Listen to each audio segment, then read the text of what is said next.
because he was only under contract for 2 more months. Sure. And it would have been hard to re-sign him, and one of their top prospects is a second baseman. So that was a little easier to swallow than this, where this is a guy under contract. I think he had an option through 2021. Yeah, I think that's so correct. He was under team control for the next 4 years. So that it's a little tougher. Plus, he's the face of the franchise, going back to the NASL days, and just he was a tremendous player. He wasn't just a. Yeah, I think another big thing with Christian is that for him, he was very involved in the community as well. He had made it very clear that he really loved Minnesota, and he struggled with the idea back in 2016 when he had gotten calls from Liga MX teams to head there instead of potentially waiting out an offer for MLS. And, he struggled with those because he liked Minnesota so much, but at the same time, it was an opportunity to go somewhere else. And, so it was a big deal. He's one of the last guys to leave the pitch. He's always out there thanking the supporters. And so I think you could see though I think a lot of the responses were borderline irrational. You can still see why those responses were. Oh, I totally. And for me, I wasn't. I don't know. I think I'm okay with the business side of sports. I get it. Players leave. Not to bring up the Packers. Tony hates it, so he's not here. So it doesn't matter. I guess you can get away with it. When Brett Favre left Green Bay, it wasn't that big of a deal. But then when he went to Minnesota, it was a big deal. But it's still, I was like, well, it's business. He wants to keep playing. Minnesota's willing to offer that contract. So, okay, fine, whatever. So he goes play for Minnesota. I think the same way actually with Ryan Longwell when he came to Minnesota. He had a huge career in Green Bay. It's just like, well, that's business. Yeah. So for me, it didn't really faze me too much. I actually got more upset over the announcement because, and I pointed this out to you guys on our text thread, and later tweeted it, that they put out this video thanking him. They put out this announcement, and at the very end of the announcement, oh, don't forget, we have a game coming up. You should buy tickets. Oh, don't forget, we have this new waiting list for Allianz Field called the Preserve. You should buy tickets. And I'm like, come on. That is pretty tough, Yeah, it's, again, we've said it a couple times. He's the face of the team. You know that the supporters are going to be not in the right minds with this whole announcement. And you go and you promote the next game. I mean, just leave it off. They're figuratively punching the fan base in the gut and then asking them to buy tickets. Yeah. In the next paragraph. Yeah. That was kind of rough. I definitely. Yeah, and I tweeted that it was classless, and I then replied to the tweet and added, right? That's the proper term. Added MNUFC and said that whoever created that should have been fired, because it's just, I don't know. It seems tone deaf. It seems a little harsh that they would use that opportunity to promote it. And all of these things kind of start falling in line. I look at that and I say, okay, so they didn't give him a curtain call on Saturday night. Mm-hmm. Well, maybe the deal wasn't done yet. But at the same time, I think they knew what they were facing. Yeah. If this deal would have been leaked out, I think they knew, my God, we're going to have an incredible backlash on Saturday night. And as they certainly would have. I saw something on Twitter shortly after it happened, and I think it was I don't think it was the Dark Clouds, but somebody suggested maybe the supporter section I think it started with So, I think, but their reaction escalated into, let's have 21 minutes of silence from the supporters crowd. I saw that. It was on Twitter, I was like, wow. I was like, how about 21 seconds? So, I mean, you get your point across either way, and at least you could be supporting your team. Yeah, I think... But that just tells you the level of outrage that the initial outrage was. Yeah, and I saw at least one person on Twitter that said they're already buying a jersey, and that next year they were going to show up to LA's away game here in Christian's LA jersey.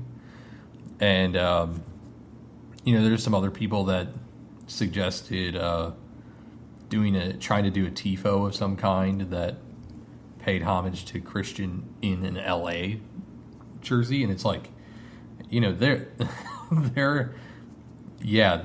level of outrage is pretty incredible. I know a writer from one of the local publications, I defined him on Twitter as unhinged because he was just attacking Adrian Heath over this.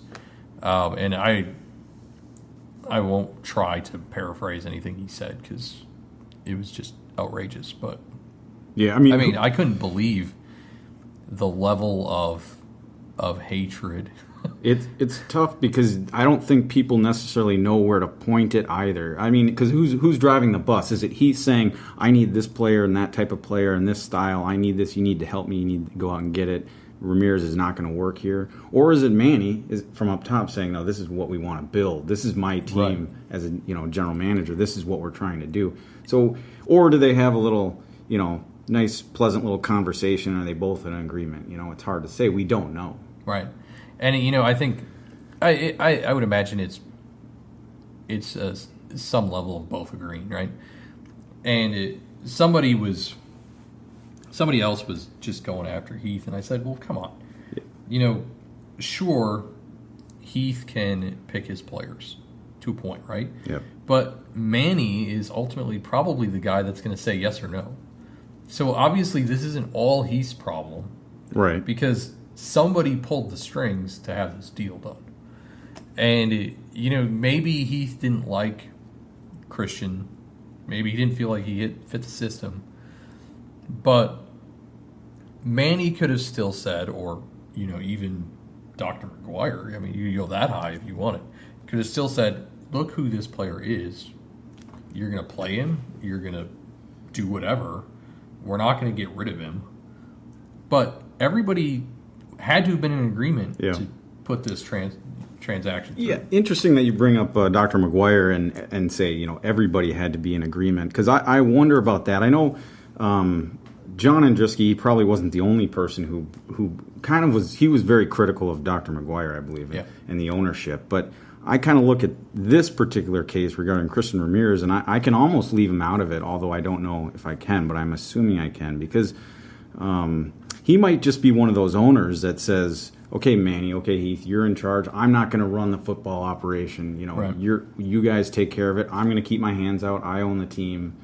Just like specifically, I hate to bring up Atlanta United for the second time in 2 podcasts, but during the MLS All-Star game, I thought it was fascinating. They interviewed Arthur Blank, and he said exactly that. He said, hey, I hired some good people. I hired a top-of-the-line coach. We've got a good leadership group in the front office. I don't touch it. I let them do the work. They do good work, and I leave it at that. So it could have been that, Dr. McGuire, I'm sure he did not want to see Christian Ramirez go, like all of us. Right. But he might have just said, you've got a vision for this team. That's it. Yeah, and that vision conversation has come up quite a bit. Where, it's like a soft launch. It's, 3 years where they're playing to get ready for Allianz, where, what's going on. And somebody actually brought up an interesting question I saw on Twitter was, well, whose plan is it? Like, who came up with this 3-year plan? Because Adrian Heath brought it up recently in an interview. And then at the season ticket call, Manny brought it up. Chris Wright brought it up. Chris Wright actually essentially confirmed that it was a soft launch into Allianz. And so I went back onto Google because, Google's our friend. And I did a Google search for Adrian Heath's hiring announcement. And I dug around these various articles to try to figure out, okay, so did Adrian Heath make some comment that, okay, I've got this vision that's going to be this? Or did somebody else make this comment that Adrian Heath will, make this vision come true? And it was interesting because you can't really find anything. But I did find that Adrian said in his first interview that he talked to Dr. McGuire and heard what McGuire's vision was for the team and said that he could do it. And then in that same article, which I believe was on 55-1,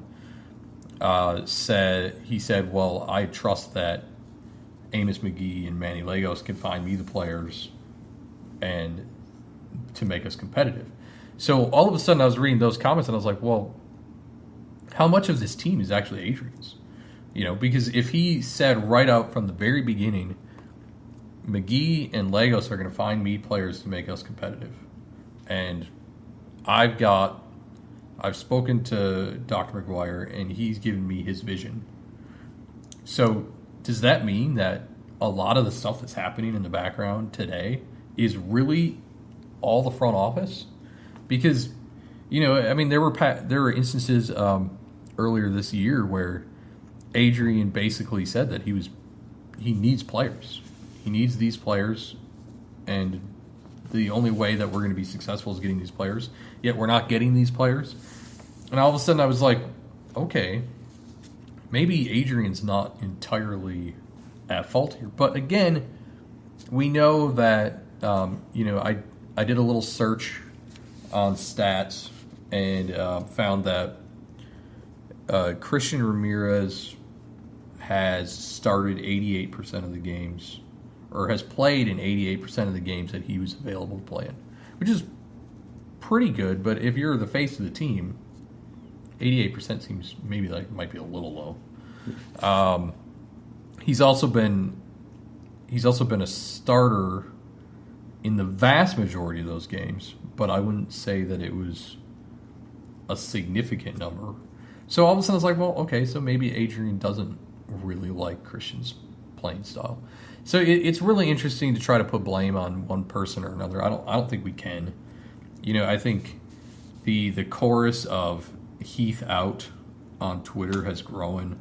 However, the chorus of Manny out is exploded. I think they're about even now. Originally it was mostly, from what I was seeing, it was mostly they want Adrian gone, and now it's they want Adrian and Manny gone. Yeah, and this is just adding fuel to the fire. Doing something like this, you wouldn't expect it to do anything else, but they have a plan, and that's why this deal is a little tough, and it makes it, yes, I mean, I think if you're looking at a scale, the biggest part of this is the fact that they traded the hometown, the base of the organization. He's been with us since the NASL. But the other part of it is, we don't know how this trade is going to work out. Right. In the sense that because it almost feels like we were just giving away a player. But, what we're getting back, the maneuvering they're going to... And it's not just what we're getting back as far as the allocation money. But like we talked about earlier, I think that when they signed Angelo Rodriguez, that was the point, right, that this trade was going to happen. So we've seen one game from Angelo Rodriguez, so we don't know yet, is this going to work? And right, that's why it's frustrating. Yeah, and I think I highly doubt that our front office had a heck of a lot to do with the terms of this agreement. From what I can gather, because Diamond of LA was injured, LA came to us. So based on the comments I've seen, it seems like LA came to us saying, hey, is Christian available?